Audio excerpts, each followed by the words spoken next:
So there's a war going on, in case you didn't notice. For a while it seemed like it was far away in places like Athens and Greece and the UK and America, and then Tony Abbott handed down a budget and it came pretty much close to home. And it's going to get a lot worse. Tony Abbott has laid the blueprint in this budget to feather the nests of his mates, corporate mining bastards, billionaires, Monsanto, pharmaceutical companies. The people that will profit out of this budget, as we all know, are the rich, the powerful, and the corporations. So what they've done is they've set up a blueprint that is going to enable what's called the Trans-Pacific Partnership to come into play, and then we're really screwed. Everything that we're fighting for, whether it's for genetic modification labelling, whether it's to stop the coal boats, whether it's to protect our civil liberties and our rights, none of this will matter once the Trans-Pacific Partnership comes in. It's called the TPP. It is NAFTA on steroids. It is going to be more powerful than the World Trade Organization, and Monsanto is smack bang in the middle of 600 corporate insiders writing the document in secret behind closed doors. So what we can do is we can grow food for ourselves, for our household, and for our communities outside of the monetary economy. We refuse to take any notice of any regulation in our own domain, and we can exchange that freely, independent of the tax department, independent of any corporate money system. It's one thing to make an example of Steve Marsh, but it's another to attempt to make an example of a nation of gardeners.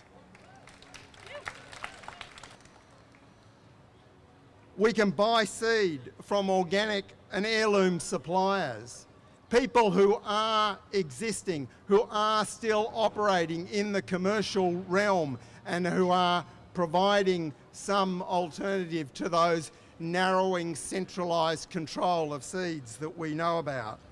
And by avoiding processed foods that behind that unknown marketing label has got anything in it, including GMOs, just don't consume it. And don't do supermarkets. Just don't go to them. We have a campaign. We are campaigning against Monsanto. We are campaigning against DuPont, against Syngenta, against Bayer, against Dow and Bosch. All those companies are the ones are creating serious problems in Latin America. They are creating the displacement of indigenous communities, peasants, and farmers in Latin America.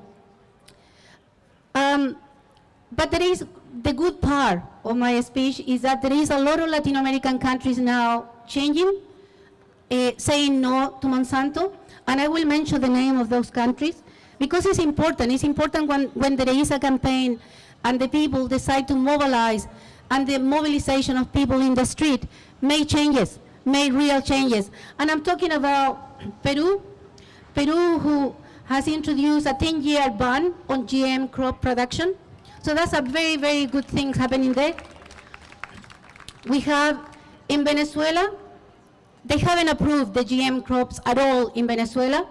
We have in Guatemala, they have a factum memorandum in place since 2006 against GM Monsanto. And we have in Costa Rica that basically is nearly almost free of GM. So that's a really good news. But the other part of my speech is to talk about those countries who are still having as a main production, these products coming from Monsanto. I'm talking about Argentina, who is the third largest grower of GM crops after United States. We did not choose to target Monsanto. Monsanto chose to target our seed and food freedom, our scientific and democratic institutions, our very lives. Monsanto has admitted it wrote the intellectual property treaty of the World Trade Organization that allows seeds to be redefined as Monsanto's intellectual property. And it is through patents that Monsanto, a poison maker, has become a seed giant with the largest share and control over the seed market. In India, it controls 95% of the cottonseed market, and the extraction of super profits through royalties has trapped our small farmers in unpayable debt. 284,000 farmers have committed suicide in India because of debt linked to seed and chemicals. Now, we've had 10,000 people signing an online petition supporting Steve Marsh. I think everyone here mostly would have heard of Steve Marsh. He's the organic farmer whose land was contaminated by GM canola. So his organic certification was taken away because it's actually illegal to have GM on your property if you're marketing GM. So if you're marketing organics. So we've just heard today that the results of his court case, which was his only legal avenue where he took his neighbour to court for GM contamination, will be announced on Wednesday. We know how, even with artificially low prices, many people still cannot afford to buy our quality food. And now there is talk in the Abbott government about expanding GST so that it includes fresh food. Food Bank Australia already reports a 5-fold increase in emergency meals since 2004, reaching nearly 40 million last year. And the new budget, with that, is expected to double again over the next 3 years. We know that the idea of importing and exporting large amounts of food leads to problems such as 8 million acres in China being declared unfit for growing food due to pollution, in part because of an increase in dependence on inputs or forcing them to increase their dependence on inputs. We know that global so-called trade agreements involving food are handing over control of our food, of our seeds, to a few large multinationals. And we know that these agreements, such as the Trans-Pacific Partnership, conducted in secret, undermine our democracy and our sovereignty as a people. Our food system is broken in fundamental ways. So food sovereignty is about rebuilding the food system from the ground up. One food sovereignty organisation is La Via Campesina. That means the peasant way. The peasant way means the right to be able to live on and off the land, the right for local people to have control over how food is produced, the right to fresh, healthy food and sufficient food for all, and the right to a healthy life, both physically and socially. La Via Campesina encompasses over 300 million people. That makes it one of the largest organisations on earth, and it makes food sovereignty one of the largest movements on earth. It started by smaller Latin American farmers who lost their lands and livelihood as a result of the North American Free Trade Agreement. They were soon joined by millions of people around the world who've been oppressed and dispossessed. In Australia, for 4 years, the Australian Food Sovereignty Alliance has been advancing the agenda of food sovereignty. We are a collection of people ranging from concerned citizens through to concerned farmers. We are trying to make space for a new food system by opening up spaces within the old food system where green shoots can emerge.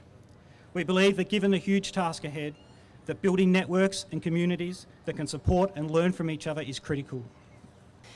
So what we need to do is realise that once this comes in, corporations under the Foreign Investment Dispute Resolution process will be able to sue our government if we introduce legislation to stop GMO, if we introduce legislation to stop fracking, if we introduce legislation to give protesters more rights, e.g. secondary boycott or corporate targeting, divestment, etc.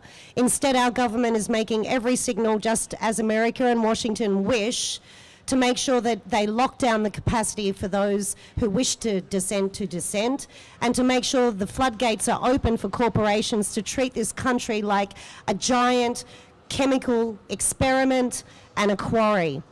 So we're going to have a fight on our hands once that comes in. Now, Monsanto is part of that war. They're not the only ones, but they're a pretty big player.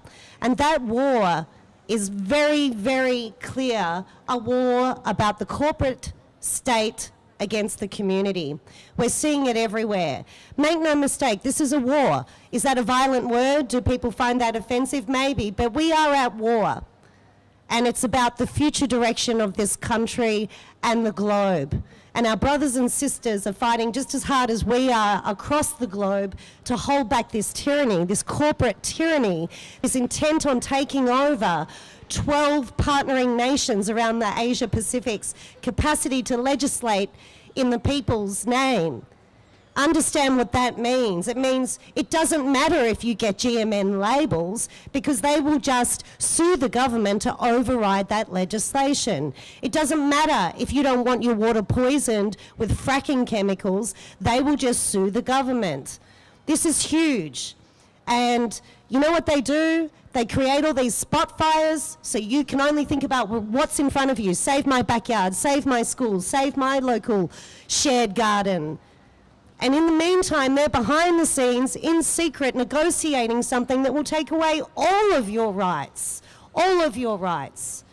And once they've done that, they will pull every other country that they can into it to form a massive bloc against their old mates, China and Russia, you know, who they pretend to be fighting with. But let's face it, they're all part of the same elite corporate circle.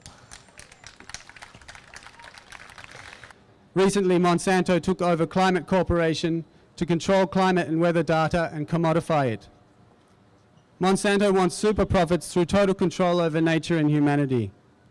We seek seed freedom, food freedom, and earth democracy, where all beings on the planet are free and the well-being of all is protected through sharing and caring, through love and compassion, through creating abundance for all. The greed and violence of one corporation cannot be allowed to destroy life on Earth, the lives of our farmers, the lives of our children. That is why we march against Monsanto. And what really makes us feel bad when you don't have power, or the real power, is that when you go to justice, when you have to go to court to fight these cases, they have enough money to pay for 20 lawyers to defend their case against peasants and indigenous who don't have the money. Is a situation that is happening very often in Argentina, is happening in Mexico. And one of the pesticides who has been prohibited in other countries, including United States, is one of the most used in Latin America. Probably because we are what they call a third country. So we are poor people, so they think they can do whatever they want.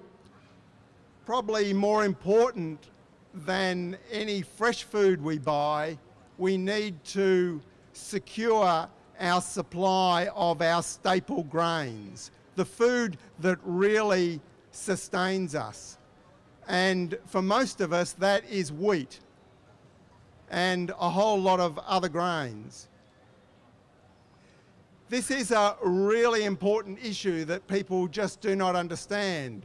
So many people will buy organic vegetables and then go and buy some shit processed flour that is completely devoid of nutrients. There's a war going on right now on the internet.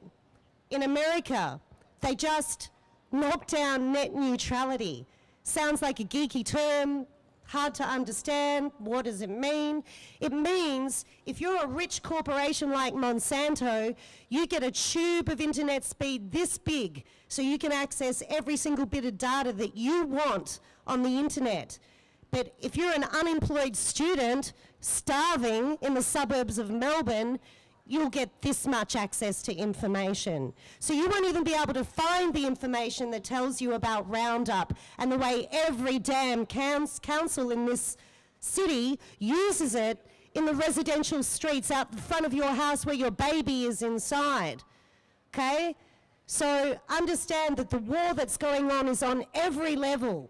It's interconnected, it's discriminatory, it's racist, it's elitist, and it's going to take over not only our food, our civil liberties, and our land. And the first people affected by that are, of course, the poorest and the Indigenous. The next people affected by that are those that can't access information, as is their human right.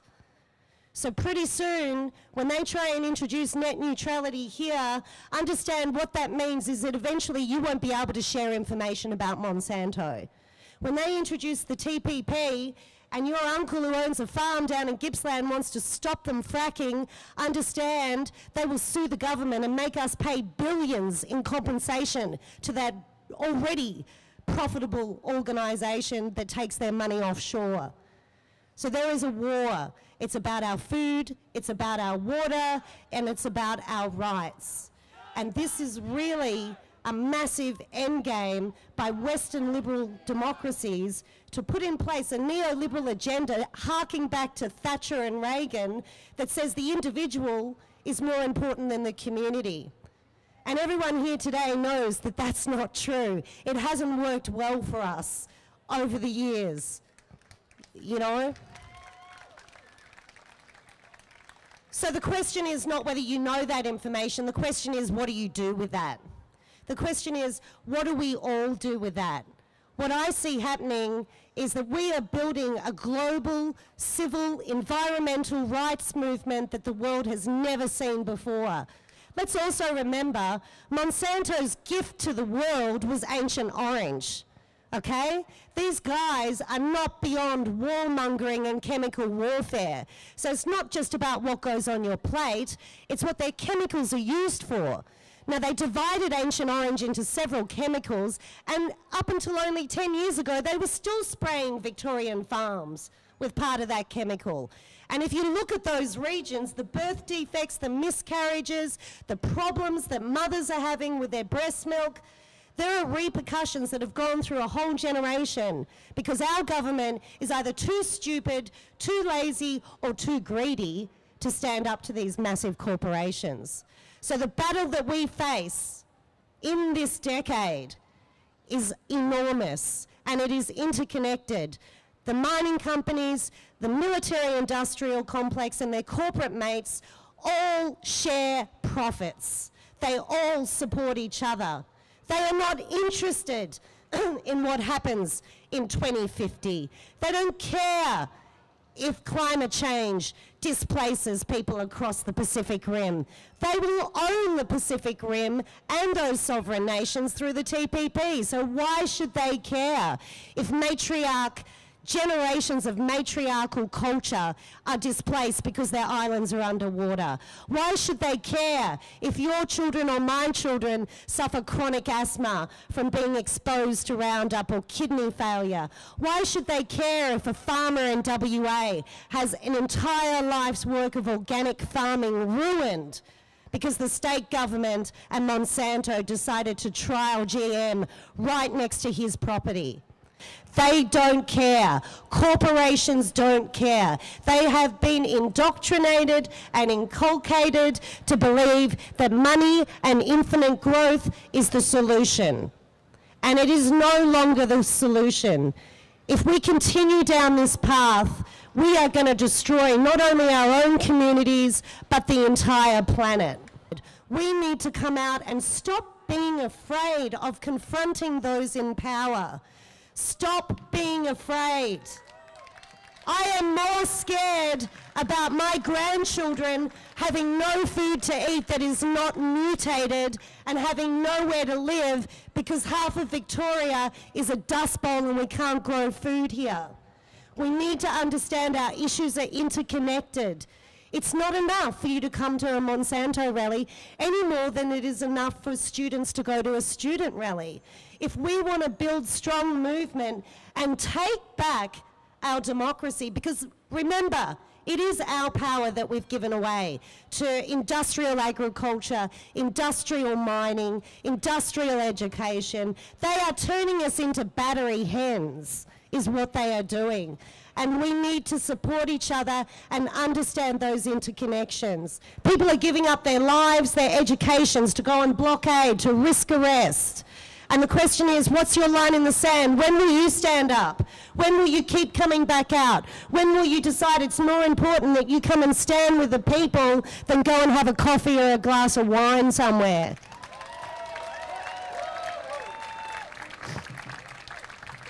It has to be your life because it is our future.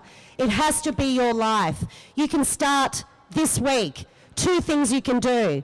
Stop buying Monsanto products. Go to Friends of the Earth's food co-op. Go to another food co-op. Go to Ceres. Start buying from people that give a shit about the planet. Number 2, you can go to your local council, or you can call them or email them this week and say, stop spraying Roundup through our suburbs. It is disgusting. It is poison. They are poisoning our children and our waterways. Not to mention the poor guys out there with no masks on spraying it around all day. I mean, for God's sake. That's number 2. Number 3, contact your federal MP or Andrew Robb, specifically the Trade Minister, and tell him we don't want Australia to sign on to the TPP unless they release it to the public. Release it. If there's nothing to hide, release it. Let us see what's in it. Let us as a community decide if this policy, this agreement is in our interest.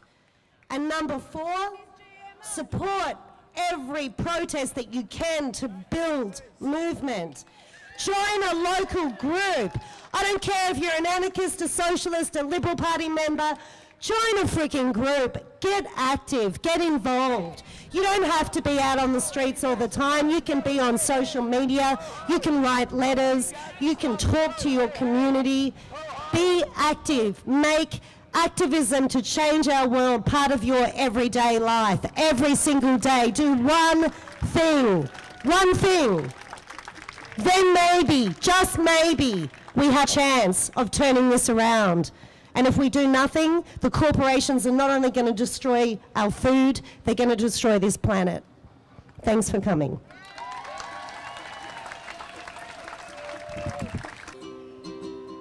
Yeah, it's all about choices. Tell me, what is your life worth? What are your kids' lives? What are they worth to you? We want no more GMO. Come on, sing. We want no more GMO. It's so easy. We want no more GMO. Oh, oh, oh, no, no. We want no more GMO. It's so clear now. It's the way it should be. No more GMO. We want no more GMO. I've got a frog in my throat now. No more GMO. Oh, oh, oh, oh, oh, oh. One more. We want no more. No more. We want no Monsanto. You can go home. No more GMO. It's so clear now. It's the way it will be.